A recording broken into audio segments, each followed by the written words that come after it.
یار جو شخص نابینا ہے اسے کیا پتا کہ یہ پھولوں کی بہاریں کیا ہوتی، جو پیدائشی نابینا ہے اسے کیا پتا ہے کہ آسمان پر بزم کواکب کے رنگ کیا ہیں، اسے تتلی کے پروں میں قدرت کی سنائی کا کیا اندازہ ہو سکتا ہے، اسے مور کے پروں میں رنگوں کی مینا کاری کا کیا اندازہ ہو سکتا ہے، اسے پھوٹتے جھرنوں، بہتی ندیوں اور کوسے قضا کی رنگینی اور دھنک کی شوخیوں کا لطف کیسے نصیب ہو سکتا ہے، اس کو کیا پتا حسن کیا ہوتا ہے، اس کو کیا پتا جمال کیا ہوتا ہے۔ اسی طرح جس کے دل کی آنکھ اندھی ہے اسے کیا پتا ہے کہ جمال خدا کیا ہوتا ہے، اسے کیا پتا ہے کہ سجدے کی لذت کیا ہوتی ہے، اسے کیا پتا ہے رکوع اور قیام کا مزہ کیا ہوتا ہے، اسے کیا پتا ہے کہ روزے کا سرور کیا ہوتا ہے۔ تو اگر ہم اپنے دل کے میل اتاریں گے تو دل کی آنکھیں کھلیں گی تو پھر زندگی کا لطف آنا شروع ہوگا، پھر پتہ چلے گا اسلام کیا ہے، پھر پتہ چلے گا دین کیا ہے۔ اللہ اکبر۔ اسی لیے قرآن نے کہا من کان فی ہذہ اعمی فہو فی الآخرۃ اعمی واضل سبیلا، جو دنیا میں اندھا رہا کل قیامت کے دن بھی نابینا اٹھایا جائے گا۔ اس سے ان آنکھوں کی بے نوری مراد نہیں ہے، دل کی بے نوری مراد ہے۔ اقبال نے کہا تھا دل بینا بھی کر طلب خدا سے، کہ آنکھ کا نور دل کا نور نہیں، آنکھ کا نور اور ہے دل کا نور اور ہے۔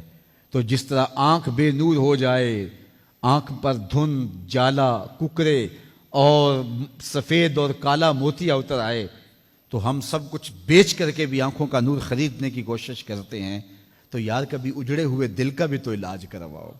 علاج تمہارے گھر میں پڑا ہے، راتوں کی تنہائیوں میں اٹھ کے قرآن پڑھو اور ساتھ رویا کرو، دیکھنا دل کے میل اترنا شروع ہو جائیں گے، اور دل کے پردے سے وہ غلاستیں جب اتریں گی تو پھر پتہ چلے گا کہ دل جمال یار کیسے دیکھتا ہے، دل کی دنیا کیا ہے۔ وچے بھیڑے وچے جھیڑے وچے ونج مہانے ہو، 14 طبق دلے دے اندر تمبو وانگوں تانے ہو، پھر پتہ چلے گا یہ دل دنیا کیا ہے۔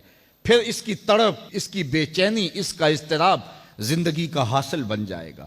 پھر زندگی کی بے چینی اور دل کی بے چینی اور دل کا محبوب کی یاد میں تڑپنا تمہیں سرور دے گا۔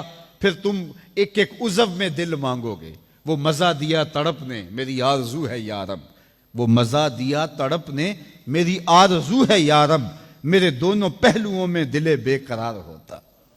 پھر سمجھ آئے گی کہ یہ دل کتنی قیمتی شے ہے۔ اللہ نے بدن میں آنکھیں بھی دو رکھی ہیں، کان بھی دو رکھے ہیں، ہاتھ اور پاؤں بھی دو رکھے ہیں، لیکن دل ایک ہی رکھا ہے، اور دل عرش اللہ ہے، اللہ کا عرش ہے۔ پھر پتہ چلے گا۔ تو آئیے دل سے زنگ اتاریں، میل اتاریں، دل مصفہ ہو، دل خوبصورت بن جائے، پھر دل کی کشکول پھیلا کے پھر عرض کریں ہر تمنا دل سے رخصت ہو گئی، اب تو آجا، اب تو خلوت ہو گئی۔ لیکن یہ میل کچیل سے ہٹا ہوا ہوگا تو گندی جگہوں پہ محبوب تو نہیں آتے ہیں۔